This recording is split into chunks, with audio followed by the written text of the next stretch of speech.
Hello everybody, welcome to day 4 of Ganeshotsav 2020. The celebrations are on at full swing. Ganpati is happily fed and so are we. The amount of sweets that we have consumed over the past 4 days is definitely much more than what we would do over an entire month maybe. But we've had our fun with the kheer and the modaks and the laddus. So yeah, it's been a good time. Continuing with my 10 days, 10 tales for Ganeshotsav 2020, let us learn a little bit more today in tale number 4. So, today's tale is less of a story and more of history. Yesterday was my elder son's history examination, and that prompted me to sort of go into a documented written history of Ganesha and as well as the festival as it is celebrated today. You would be surprised to know that the festival in its form, the way it is celebrated as a Sarvajanik large public festival across so many states in India is actually just about 100 years old, a little more than 100 years old. This festival has its origin rather in the Maratha culture, which was set up by Chhatrapati Shivaji Maharaj, and he was the one who sort of started the Ganpati Puja celebration. So as you can see, I'm totally thoroughly distracted by Joey, but going ahead with the celebration part of it. If we go further back in documented history, the first appearance of Ganpati is in the Rig Veda. That's where we see the first documented appearance of Ganpati. Though in the form that he is worshipped today as Ganesha, that probably does not occur till Mahabharata. And post Mahabharata, in the Purans, yes, in the Skand Puran, in the Markandeya Puran, in Narad Puran, we see Ganesh in the form that we worship him today.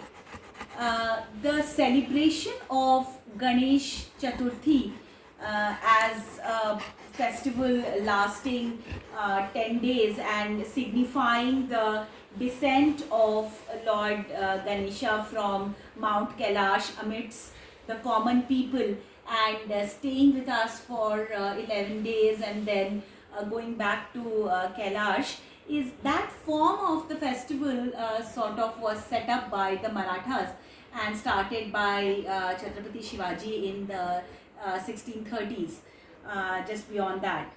And this continued for some time as long as Shivaji was there, but post that, with the rise of the British Raj and sort of a curb on all the aboriginal and cultural traditions that India had, this festival relegated to celebrations within families and within homes. The public nature of the festival was let go. Then later, during the British Raj, when we were trying to get our freedom from the British Empire, the British Empire passed several ordinances which banned the congregation of people together in more than numbers of 20. You are all familiar with the Jallianwala Bagh massacre which took place, which was a fallout of such rules and regulations that people just could not gather together for any purpose. The problem with these kind of ordinances was that British were always trying to do the divide and rule policy, which we are familiar with, and they planted the seed for this divide and rule between Hindus and Muslims, because the Hindu religion does not mandate any particular day or any particular time during the day in which we should be doing our pujas regularly or gathering together. which we see possibly in the Muslim religions, we see in Christianity, we see in Judaism. They have particular days in which and time at which they are expected to all be together at one place and pray together. So this kind of a mandate was not there for the Hindu celebrations or religious practices. And when the Hindu-Muslim riots broke out in Maharashtra, Gujarat in the years 1892, 1893, it was around this time that Lokmanya Bal Gangadhar Tilak to circumvent these ordinances which the British government had put up, and the kind of policies that they were bringing together to divide the Hindus and Muslims. He wanted to circumvent this, and that is when he came up with the idea of this public celebration. The celebrations had already started in the year 1892 in Pune. And Bal Gangadhar Tilak, he made the celebration highly popular and sort of gave it a lot of credibility in his paper Kesari.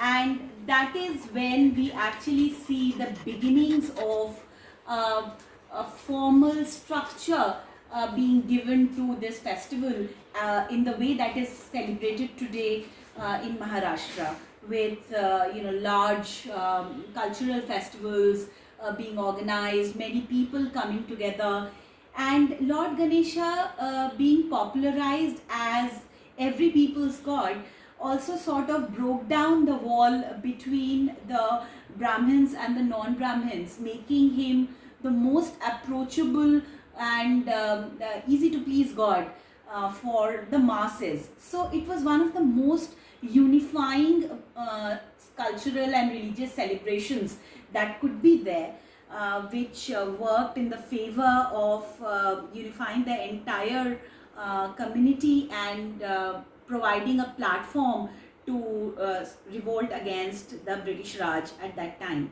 Of course, it has been a long time since India has been independent, and we no longer connect to the trials and tribulations which our forefathers would have gone through to give us this freedom. But it does bring about a great sense of belonging and patriotic feeling within us when we celebrate this festival, just to know that this was one of the tools which helped us in our revolt and getting freedom to India. So that is the tale for day 4. Thanks for being with me in this celebration. Thanks for listening to me. Ganpati Bappa Moria.